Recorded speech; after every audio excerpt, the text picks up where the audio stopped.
सत्संग से सोधी आवे, नहीं जीव 84 में जावे। सत्संग से सोधी नहीं जीव 84 में, इब मेटो द्वेष और राग हो रहा, या उम्र बतेरी जाली। ये कर्म भ्रम तुमने यहाँ इनको मिसगाइड करके बुरे जुल्म करवा रहे हो तुम। ये कर्म भ्रम ब्रह्मांड के मैं पल में कर दूं नेस, इन पर कलम मार दूंगा, इनको ख़त्म कर दूंगा। और जिन्होंने मेरी दुहाई दी वो करो हमारे पेश, उसका अकाउंट भी मत लेना तू। तो ये ज्ञानदास सुनाता ही रहता है, परमात्मा की अमरवाणी है, कोई डूम बाट के गीत नहीं, उस सच्चे परमेश्वर का बताया हुआ सच्चा विधान है। और ये ज्यों का त्यों है। परमात्मा ने कहा कि जो ये कह दे मेरे पास, तेरे पास आके मैं उस परमेश्वर कबीर जी का भक्त हूँ, उसका अकाउंट भी मत लेना। जो मेरा सत्य साधक हो और किसी गलती से वो तुम ले भी आए हो तो मेरे पास भेज देना, करो हमारे पेश। एक भक्त बता रहा था जी, मैं सपने में रात को सो रहा था और 2 बैंकर से आए और मुझे कहने लगे कि चल तू। मैं उठ कर चल पड़ा उनके साथ साथ। और जब पहुंच गए ना, एक बड़ी सी बिल्डिंग दिखाई दी थी,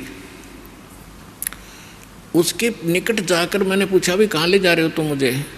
वो कहने लगे हम तुझे धर्मराज के पास ले जाएंगे और वहाँ तेरा लेखा जोखा होगा, फिर उसके बाद आगे जैसे आदेश होगा तेरा आगे फिर हम उसके बाद बताएंगे। तो कहने लगा तुम यम के दूत हो? हाँ, कहाँ यम के दूत हैं। तो उसको बात याद आ गई कि हमें ज्ञान में सुना है, गुरुजी बताते हैं परमात्मा कबीर जी के भक्त को और यम के दूत नहीं पकड़ सकते। तो मैं उनके साथ झगड़न लग गया गुट्टम गुट्टा कि तुम मुझे नहीं ले जा सकते, छोड़ो। तो काफ़ी देर मेरा उनका झगड़ा हुआ। तो मैंने बताया कि मैं कबीर परमेश्वर की भक्ति करता हूँ, सच्चे सतगुरु की शरण में हूँ, तुम कैसे ले जा सकते हो? और नहीं तो पूछ लो तुम्हारे उस जिसके पास मुझे ले जा रहे हो। तो उन्होंने देखा कि बड़ा दृढ़ता से बोल रहा है। उसने कहा, एक ने कहा कि तू यहाँ खड़ा रहे, मैं पता करके आता हूँ। कहते वो अंदर गया, उसने मुझे आवाज़ सुनाई दे। उसने पूछा कि महाराज ऐसे ऐसे, वो कह रहा है कि मैं कबीर जी का शिष्य हूँ, भक्त हूँ, और तो मुझे नहीं ग्रहण कर सकते। धर्मराज से कहा। धर्मराज ने अकाउंट देखा, वो दोबारा खोल कर देखा कि निकम्मे कित ले आई इसने, इसको वापस छोड़ दो फटाफट, मन भी मरवाओगे तुम। तो तभी वापस आया और कहने लगा अरे छोड़, इसने बला ने ऊपर तो पटक दिया मैं, और न्यू आऊँ जैसे गोते खाता हुआ, झटके लगता हुआ, और एकदम बॉडी में प्रवेश किया। और जब मैं उठा पसीना पसीना हो रहा, मेरी जाग खुल गई, नींद खुल गई, और काफ़ी देर तक मेरा शरीर सुन रहा, मैं हिल डुल नहीं सका, हिल डुल नहीं पाया। यदि मुझे ऐसी स्थिति मेरे शरीर की ना होती तो मैं सपना मानता इसको। तो उस दिन के बाद कह रहा कि और गणा दृढ़ विश्वास हो गया परमात्मा पे। तो यहाँ गरीबदास जी उसी परमात्मा की समर्थता बता रहे हैं कि जब फरमान धनी का आवे, को राखे घर जाने नु, कौन बचाओ वहाँ जाने से, और जा सतगुरु का शरणा लीजे मेटे जम तल बाणे नु, मैं तो दे दी बालम याने नु, मैं तो दे दिए बालम याने नु। उत्तर दक्षिण पूरब पश्चिम तो फिरता दाने दाने नु। इस समर्थ की शरण में आने से आपको इतनी बरकत देगा यू भगवान, थोड़े काम में घना सुख, घना फायदा होगा। और आप उल्ट साधना करते हो, गलत साधना कर करके, और अपना कर्म बिगाड़ दिए, भक्ति नाश कर ली। जिस साधना से आपको आप कर रहे हो, इससे आपको कोई बेनिफिट होने वाला नहीं है। यहाँ क्या बताते हैं, उत्तर दक्षिण पूरब पश्चिम फिरदा दाने दाने नु, सर्व कला सतगुरु साहेब की हरि आए हरि आने नु। तुम तो कहते हो कि भगवान हमने मिलता नहीं, और भगवान हरियाणा में आए और मुझे मिले, सतलोक लेकर गए, फिर वापस छोड़ा। और पुण्यात्माओं आगे फिर गरीबदास जी क्या बताते हैं, मत दे दी है बाल में बैरे नू, मत तो दे दी है बाल में बैरे नू, मत तो दे दी बैरे नू, मत दे दिए बाल में बैरे नू। संसारी दी गल्लां चिने ना बूझे शब्द जो गहरे नू, संसारी दी गल्लां चिने नहीं बूझे शब्द जो गहरे नू। ये मुर्दों से ती प्रीत लगावे न जाने सतगुरु मेरे नू, मुर्दों से ती प्रीत लगावे न जाने सतगुरु मेरे नू। मैं तो दे दी है बालम बैरे नू, मत दे दी है बालम बैरे नू। श्वेत छतर सिर मुकुट बिराजे देखत न उस चेहरे नू, श्वेत छतर सिर मुकुट विराजे देखत न उस चेहरे नू। ऊंची थड़ियां खेती बोवे ये भूल गए नज डरे नू, ऊंची थड़ियां खेती बोवे ये भूल गए नज डरे नू। मैं तो दे दी बैरे नू, मैं तो दे दी है बालम बैरे नू, मैं तो दे दी बैरे नू, मत दे दी है बालम बैरे। ये संसार समझदा नहीं कहंदा श्याम दोपहरे नू, ये संसार समझदा नहीं कहंदा श्याम दोपहरे नू। गरीब दास ये वक्त जात है रोवोगे इस पैरे नू, गरीब दास ये वक्त जात है रोवोगे इस पैरे नू। मैं तो दे दी है बालम बैरे नू, मत दे दी है बालम बैरे नू। ऊंची थलियां खेती बोवे ये भूल गए हैं नज डरे नू, ऊंची थलियां खेती बोवे ये भूल गए नज डरे नू। गरीब दास ये वक्त जात है रोवोगे इस पैरे नू, गरीब दास ये वक्त जात है रोवोगे इस पैरे नू। मैं तो दे दी बैरे नू, मत दे दी है बालम बैरे। अब इसमें क्या बताना चाहा है परमात्मा के ज्ञान को गरीबदास साहिब जी ने,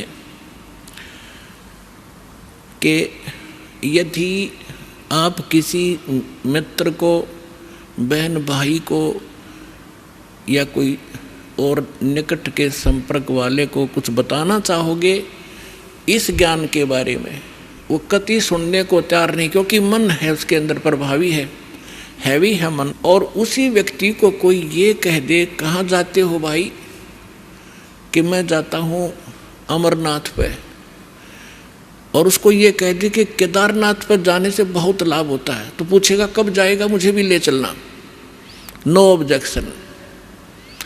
कोई सोमवार का व्रत रखता है तो उसको कोई ये कह दे कि शुक्रवार का व्रत बड़ा बेनिफिट देता है, अच्छा बता कैसे करना होता है तुरंत मान जाएगा। तो यहाँ परमात्मा कहते हैं मैं तो दे दी बालम बैरे नू, और संसारी दी गल्ला चीन, आम आदमी कह दे वो मान ले, और ना बूझ शब्द गहरे नू, इस गहरे ज्ञान को नहीं पूछना चाहता ना समझना चाहता। तो क्या बताते हैं, संसारी दी गल्ला चिन्ह नहीं बूझ शब्द जो गहरे नू, ये मुर्दों से ती प्रीत लगावे न जाने सतगुरु मेरे।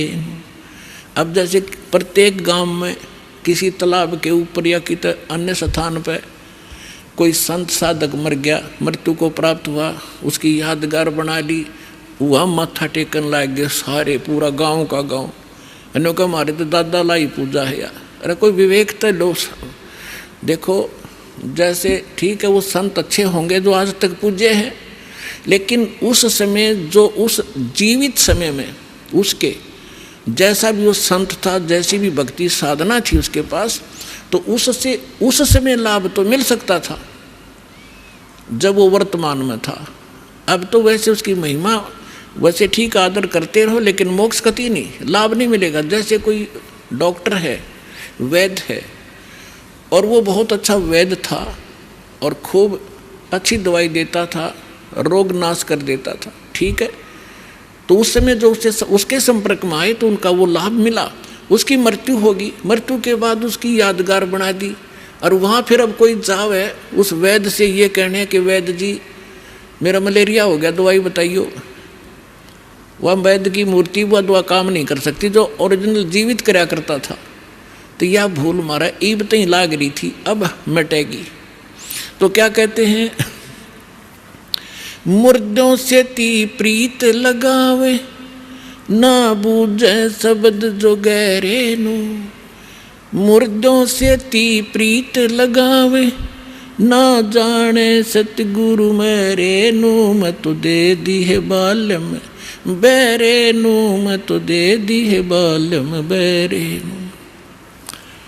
फिर क्या बताते हैं, श्वेत छतर सिर मुकुट विराजे। निराकार निराकार का ढोल पीट रखा था।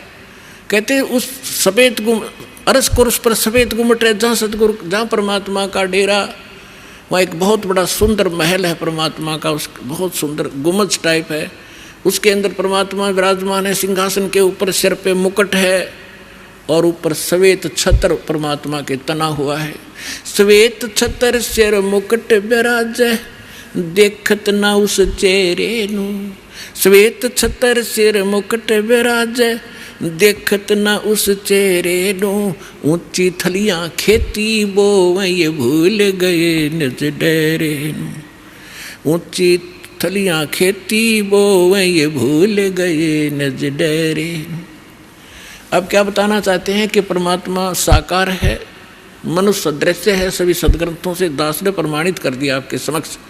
और जिन महापुरुषों ने भगवान मिले, सचखंड लेकर गए अपने निज स्थान पर, फिर उनको वापस छोड़ा, उन्होंने अपनी अमृतवाणी में एफिडेविट दे रखा है कौन है भगवान, कहाँ रहता है, कैसी सूरत है और क्या नाम है उसका।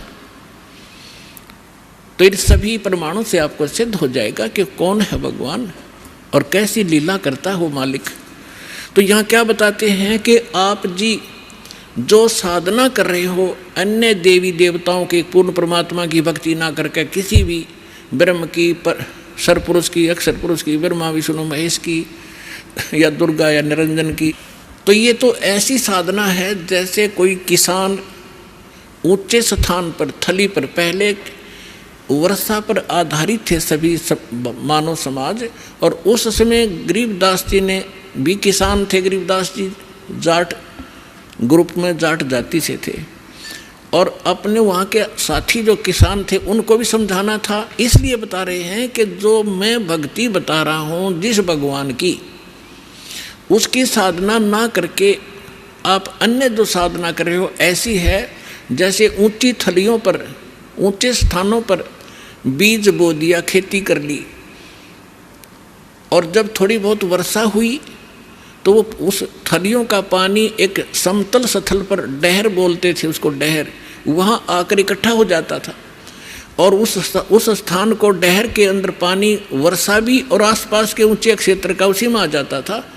और उसमें जब बोई जाती थी फसल, जैसे ऊंची थलियों पर बोई हुई तो वो होती ही नहीं थी, और डहर में बीजा हुआ एक एकड़ में मनमाने 50 मन कनक हो जाती थी, और ऊंची थलियों पर 2 मन की भी नहीं होती थी मुश्किल से। तो क्या बताते हैं गरीबदास साहब जी, एक फॉर एग्जाम्पल बता रहे हैं कि तुम ऊंची थलियां खेती बो, भूल गए निज डेरे नु। इस परम पिता परमात्मा सतपुरुष कबीर साहब की भक्ति ना करके आप अन्य देवी देवताओं की भक्ति करके ऐसी लाभ उठा रहे हो जैसे ऊंची थली पर खेती करने वाले किसान को कोई लाभ नहीं होता। और जो डहर में बीज बोता है, प्रयत्न दोनों एक जैसा ही करते हैं, तो उस डहर वाली यानी उपजाऊ जमीन में और समतल जमीन में घना लाभ होता है। तो ये समझाना चाहते हैं कि जो साधना हम बताते हैं वो तो डहर समझो। अब फिर बताते हैं, गोता मारूं स्वर्ग में जा बैठूं पाताले, गरीबदास ढूंढता फेरूं अपने हीरे मोती लाल।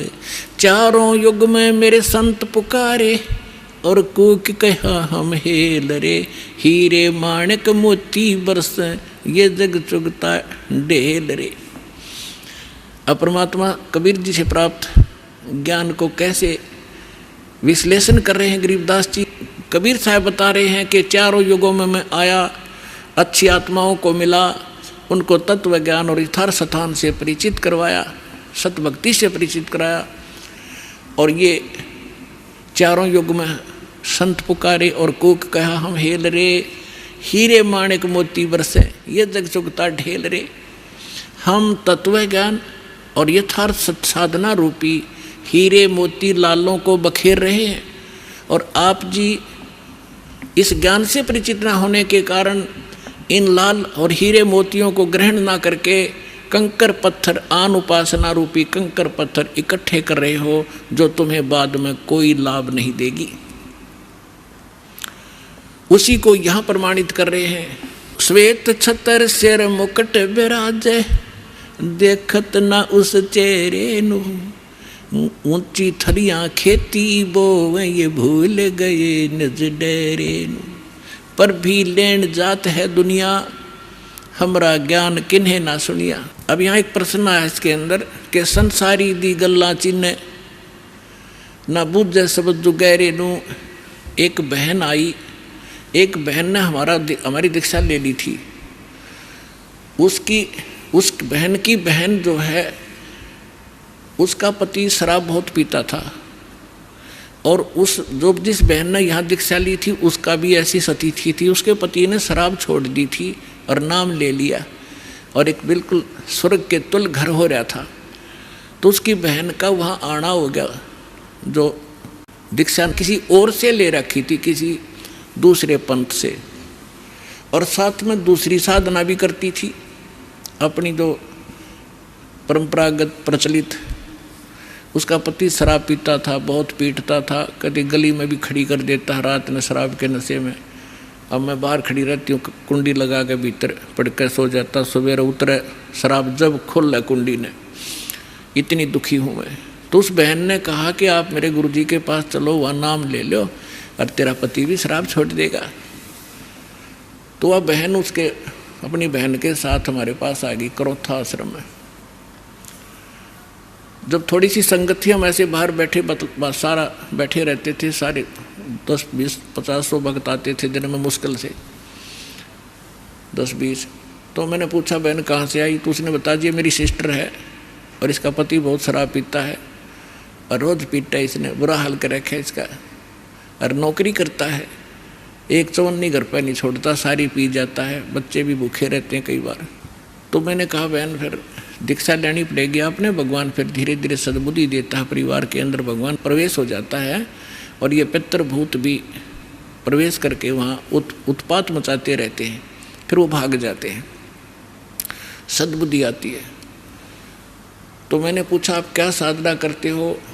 उसने बताया जी मैं ऐसे ऐसे धन सतगुरु अड़ा का नाम ले लिया, गुरु जी का ले रही हूँ 4-5 वर्ष से। तो हमने कहा बहन देखो चलो ठीक है, वहाँ जो तुमने नाम लिया, लेकिन अब यहाँ भक्ति, यहाँ नाम लोगे तो सब पिछली पूजा छोड़नी पड़ेंगी, ना बीड़ी पीनी, ना शराब, ना पीने के लिए सहयोग देना किसी को, और ना कोई व्रत रखना। मैं कहने लगा बहन बीड़ी क्यों पीती है तू? न बोली जी बीड़ी मैं पहले ना पिया करती, नाम लेने के बाद पीने लग गई। मैं कहा कमाल की बात है, दीक्षा लेने पीछे पाछे छोड़ा करें कि बुराई ग्रहण थोड़ी करते हैं। तो उसने क्या बताया जी, जिस सत्संग में हमारे गांव में होता था सत्संग, हम वहाँ जाती थी तो वो सभी को बीड़ी वितरित करती थी प्रसाद के रूप में, एक प्लेट में डाल कर, और साथ में एक माचिस और सींक रख देती थी। और न्यू क्या करती, पीले पीले प्रसाद है उधर, मैं ना पिया करती पहले, पर उन्हें सिखा दी, पीने लगी, यह बीमारी और ला ली मैंने, तो इसको तो मैं छोड़ दूंगी। फिर उसने बताया कि मैं व्रत रखती हूँ। मैं कौन सा व्रत रखती है कि शुक्रवार का। मैं बोला बेबे बहन, ये सभी जो व्रत त्यागने पड़ेंगे जो भक्ति करना चाहती है। ने बोले जी व्रत ना छोड़ूँ मैं। उसकी बहन कहने लगी जब तक तू कह रही थी मैं सारी बात मान लूँगी, अब तो व्रत पड़ेगी। मैंने उसे पूछा बहन इस शुक्रवार का व्रत क्यों रखती है तू, किस लिए? तो वो कहने लगी कि मैंने कथा, क्या क्रिया होती है इसमें, क्या लाभ है इससे? वह कथा सुनाती है कि एक का पति विदेश चला गया था कोई काम धंधे के लिए, ऐसी कथा है। संतोषी माता के व्रत, शुक्रवार के व्रत से क्या लाभ है वो बताने लगी। और फिर उसकी काफ़ी वर्ष हो गए थे, उसके पति ने दूर चला गया, उसका भूल पड़ गई, घर नहीं आया। संतोषी माता एक बहन को दिखाई दी उसको, जिसका पति बाहर गया हुआ था दूर देश में, और उसने बताया कि तू मेरे 16 शुक्रवार के व्रत रख ले, तेरा पति घर आ जाएगा। तो उसने 16 शुक्रवार के व्रत रखे और 16वां शुक्रवार का जो व्रत था उसका पति घर आ गया, इसलिए उसकी पूजा करती हूँ। और मैं 13 रोज आवर रोज गड़े तो गड्ढे की शुक्रवार के व्रत ने, अकल की चोर। चलो उसका तो पति दूर चला गया था, उसकी तो बुला लिया उसकी संतोषी माता ने, तेरा तो डेली आवर डेली गड़े तने, और फिर भी शुक्रवार का व्रत है कल तुम्हारे अंदर। तो यहाँ परमात्मा कहते हैं कि संसारी दी गल्ला चीने ना बूझे सब जो गहरे नु, सच्चाई से परिचित ना होना चाहते हैं, और ऊंची थलियां खेती वो ये भूल गए निज डेरे नु। फिर क्या बताते हैं कि ये संसार समझदा नहीं कहंदा श्याम दोपहरे नु। अपने आत्माओं 7-8 सत्संग यहाँ से हुआ था। भाई तन दर सुखिया कोई ना देखा, जो देखा सो दुखिया हो, उदय अस्त की बात करते हैं, मन सबका किया विवेका हो, सबका किया विवेका हो। यहाँ पर कहते हैं झूठे सुख को सुख है ये मान रहा मनमोद, ये सकन से बिना काल का कुछ मुख में कुछ गोद। तो क्या बताना चाहते हैं आदरणीय गरीबदास साहिब जी कि ये संसार समझदा नहीं कहंदा श्याम दोपहरे नु। जैसे एक शराब पिए पड़ा था, जेठ जून का महीना, हरियाणा क्षेत्र, पंजाब, राजस्थान, उत्तर प्रदेश। इसमें जून के अंदर एक भयंकर गर्मी गिरती है और शराब पी कर बाहर पड़ा बिल्कुल मैदान में, और उसका साथी कहता है कि उठ ले भाई, बहुत दुखी है तू, मुंह में झागा रे, पसीना पसीना, रेते में लेटा हुआ है, उठ तुझे छाया में लेटा देता हूँ। वो शराब के नशे में कहता है छेड़ना मौजूरी है, वहाँ धूप में पड़ा है, रेत के अंदर पड़ा है, पसीना पसीना है, और उसको कहता है छोड़ दे मौजूरी है। तो परमात्मा कहते तुमने भांग पी रखी काल की, कबीर ये माया अटपटी सब गट आनड़ी, और किस किस ने समझाऊं या कुआ भांग पड़ी। तो ऐसे हम इस दुख को सुख मान रहे हैं इस नशे के अंदर। फिर क्या बताते हैं, जैसे एक रिश्तेदार दूसरे रिश्तेदार को, यानी मित्र या रिश्ते रिलेटिव को कोर्ट में मिला, कचहरियों में, और वहाँ मिलते ही हाथ मिलाते हैं और कहते और क्या हाल है, अकमौज हो रही है। कोर्ट में मौज का क्या काम, वहाँ तो घी बंधी रहती है। कोर्ट में भी मौज है, वहाँ गए हैं व्यक्ति को 2 मिनट में चिंता रहती है, वकील नहीं आया, गवाह नहीं आया, फलाना नहीं आया, और फिर और क्या हाल है, ठीक ठाक मौज है। कोर्ट में जाने वाले व्यक्ति को भी मौज है। फिर हॉस्पिटल में गया, किसी का कोई बच्चा बीमार था, मित्र आए वहाँ मिलने के लिए। अब उससे पूछते हैं और ठीक है, अपना लड़का तो बीमार है, बाकी मौज हो रही है, लड़का मरने को हो रहा है, बाकी ठीक ठाक है। तो परमात्मा कहते हैं ये संसार समझदा नहीं कहंदा श्याम दोपहरे नो। जैसे जेठ का महीना और दोपहर के समय को, और कोई ये कहे कि ठंड सी लग रही है, तो उसने श्याम देखिए नहीं है, जो शाम के समय जो शीतलता होती है, तो दोपहर के समय वो धूप में जला हुआ भी ये कह रहा है कि कहता श्याम दोपहरे नू, यानी इस दुख को तुम सुख मान रहे हो, झूठे सुख को सुख कहे ये मान रहा मन मोदे, ये सकल चबीना काल का, कुछ मुख में कुछ गोदे। फिर क्या बताते हैं परमात्मा, भाई सुरपति दुखिया भूपति दुखिया, रंग दुखी बपरीती हो, कह कबीर और सब दुखिया, एक संत सुखी मन जीती हो, संत सुखी मन जीती हो। सुरपति देवताओं का राजा इंद्र भी दुखिया, और पूरी पृथ्वी का राजा भी दुखिया, और रंक तो स्वाभाविक दुखी, जो गरीब है वो तो दुखी है ही है। तो परमात्मा ने बताया है, कहे कबीर और सब दुखिया, एक संत सुखी मन जीती हो।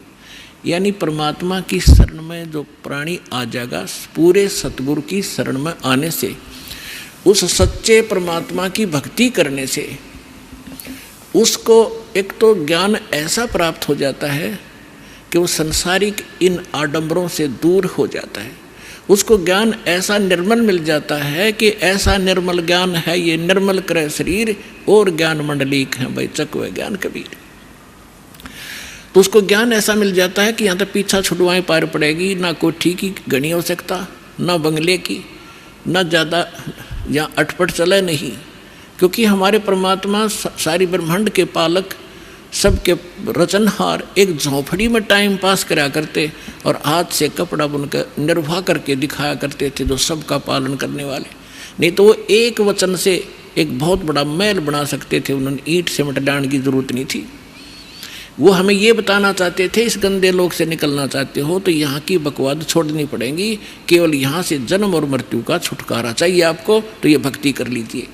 गीता अध्याय नंबर 7 के श्लोक नंबर 29 में कहा है, गीता ज्ञान दाता कहता है कि जो मेरे ज्ञान को आश्रय कर लेता है और तत्वदर्शी संत की जो खोज कर लेता है, और वो व्यक्ति जो केवल जरा और मरण से छूटने का प्रयत्न कर रहे हैं, वो उस तत्व से परिचित हो चुके हैं और सारे दातम ज्ञान से परिचित हैं और वो सब कर्मों से परिचित हैं, वही प्राणी जरा और मरण से छूटने का प्रयत्न करते हैं, इस संसार के किसी सुख की वो कामना नहीं करते। तो यहाँ इस आने से आपको ये ज्ञान हो जाएगा और फिर ये समर्थ है।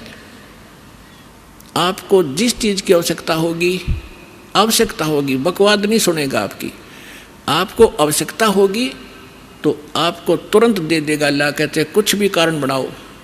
तो इसलिए यहाँ परमात्मा कहते हैं, कहे कबीर और सब दुखिया, एक संत सुखी मन जीती हो।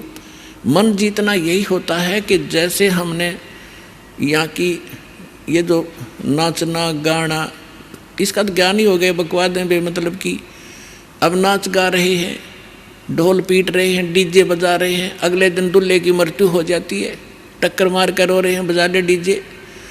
तो यहाँ संत कहते हैं, ना जाने, नानक साहब जी कहते हैं, ना जाने काल की कर डारे, किस वे ढल जा पासावे, अर्जिना के सरते मौत खुड़क दी उन्होंने केड़ा हंसावे।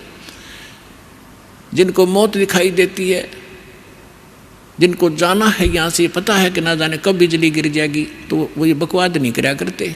अब कोई भयंकर रोगी है और उसको पता है कि कैंसर हो गई है और कुछ दिनों का मेहमान है, उसके वो सुनियो डीजे और करके दिखाओ बकवाद, उसको तो उंगलियां पर दिन गिनने पड़ते हैं कब मौत होगी, कितने दिन का जीवन है। तो हम सबको कैंसर है। परमात्मा कहते हैं कि जग सारा रोगी आरे, जिन सतगुरु वैद न जाना, जग सारा रोगी आरे। जन्म मरण का रोग लगा या तृष्णा बढ़ी खांसी, और आवागमन की डोर गले में पड़ी काल की फांसी।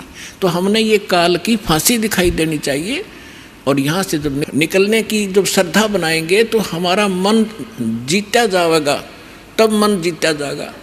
इस ज्ञान से हम उल्टे हटेंगे और फिर परमात्मा साथ रहेगा।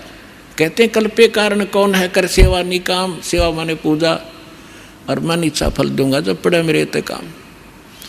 तो इस प्रकार इस सत्साधना करने से आपका भी मोक्ष, आपके बच्चों का भी मोक्ष।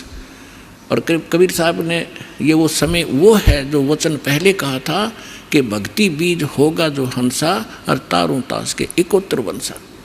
अब हजारों वर्षों तक ये सत्साधना चलेगी, पूरे विश्व में ये ज्ञान फैलेगा, या कोई सुखी नहीं है, चाहे कितना बड़ा अपने आप को प्रधानमंत्री मान रहा है, चाहे कितना वैभवशाली समझता है, उसने सपने में सुख नहीं है आज के युग में। तो इस ज्ञान से, इस भक्ति से आपकी आवश्यकता भी पूरी होगी और मन भाग जाएगा, आत्मा दृढ़ होगी, आपका मोक्ष होगा, सतलोक चले जाओगे, सदा सुखी हो जाओगे और रहना मर्यादा के अंदर।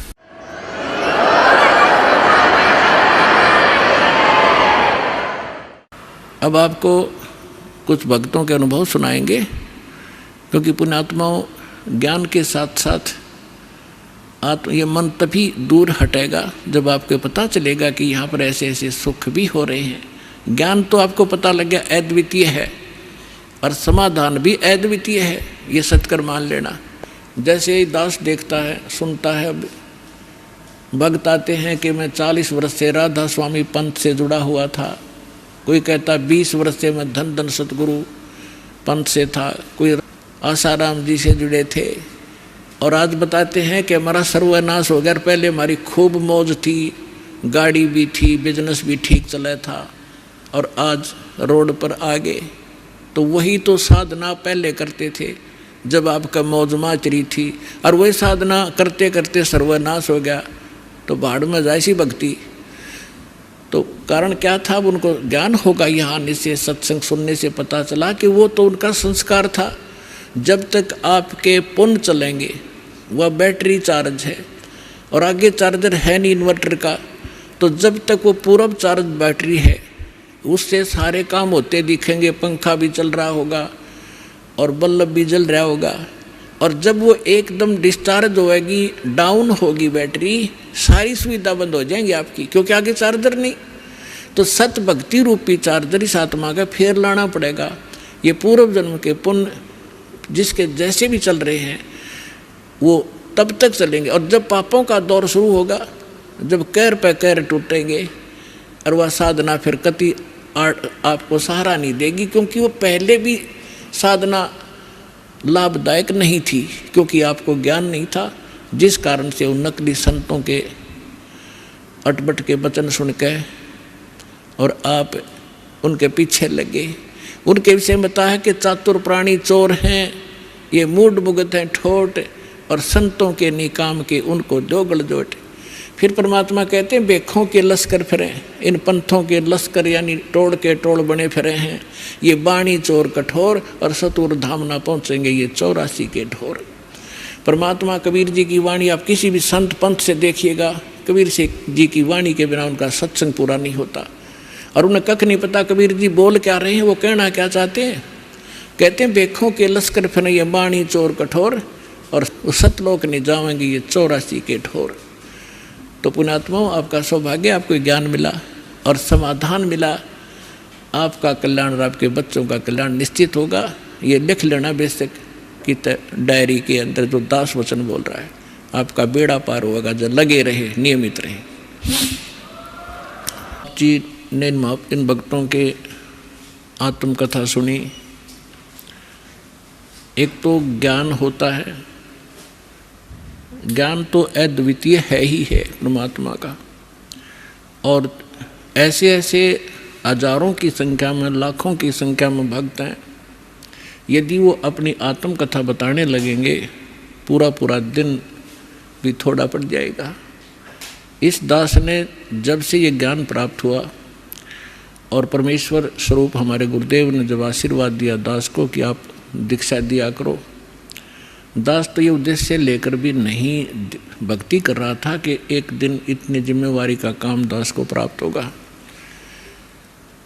तो उन्होंने कहा था कि इस विश्व में तेरे समान संत नहीं होगा।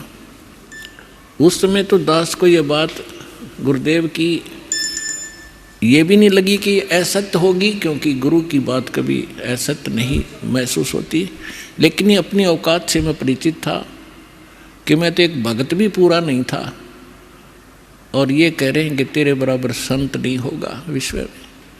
कहते हैं सतगुरु बोले, संत बोले सहज सुबह और पलट दे ब्रह्मंड। पुण्यात्माओं, आपके लिए सारा काम हुआ है, आपका सौभाग्य है। तो कहते हैं ये संसार समझदा नहीं, कहंदा श्याम दोपहरे नू। गलत साधना करते हैं, गलत भगवानों का आश्रय लिए बैठे हैं। कहते हैं इसी को सुख मान रहे हो, और मानव शरीर प्राप्त करके यदि ये सत भक्ति और ये सत साधना आपने नहीं की तो गरीबदास ये वक्त जाता है रोगे इस पैरे नू। ये मनुष्य जीवन एक बार हाथ से छूट गया, ना जाने कितना भयंकर कहर आप पर टूट जाएगा। तो सौभाग्य आपका, आपको स्थान मिला, ये सच्चा नाम मिला और सच्चा ज्ञान मिला। भक्ति करो, औरों को भी समझाओ जो आपके संपर्क में आता है, पर प्यार से, क्योंकि प्रथम बार आपने भी ऐसा ऊट पटांग लगा होगा। जैसे कबीर साहब से गोरखनाथ जी से कबीर साहब ने कहा था कि गोरखनाथ में सबका गुरुआ, सबका गुरु हूँ मैं, सतगुरु हूँ, जगत गुरु हूँ। गोरखनाथ में सबका गुरुआ, तो गोरखनाथ जी ने कहा था कि तुम्हारा वचन मोह लग गए कड़ुआ, कि तू कैसे अपने आप को सबका गुरु बताता है। जगत गुरु कह रहा है कि धानक और जुलाहा। तो कबीर साहब ने कहा था कड़ुआ लगे सो मीठा होई, हमारी बात पति जैसोई। आज तुझे कड़ुआ लग रहा गोरखनाथ, अगर विश्वास करेगा तो ये मीठा हो जाएगा। तो पुण्यात्माओं, इसी प्रकार हमें भी पहले एक बार कड़ुआ लग गया था, लेकिन आज ये स्वादिष्ट हो गया, क्योंकि ज्ञान ही यही है। तो इसलिए आप अपना भी कल्याण कराओ और पूरे विश्व के अंदर इसका तहलका मचाओ। सब भाई बहन सुखी होंगे, सब हम एक पिता की संतान हैं, सतलोक चलेंगे जहाँ हमारा स्थान, मूल स्थान है। बोलो सतगुरुदेव की।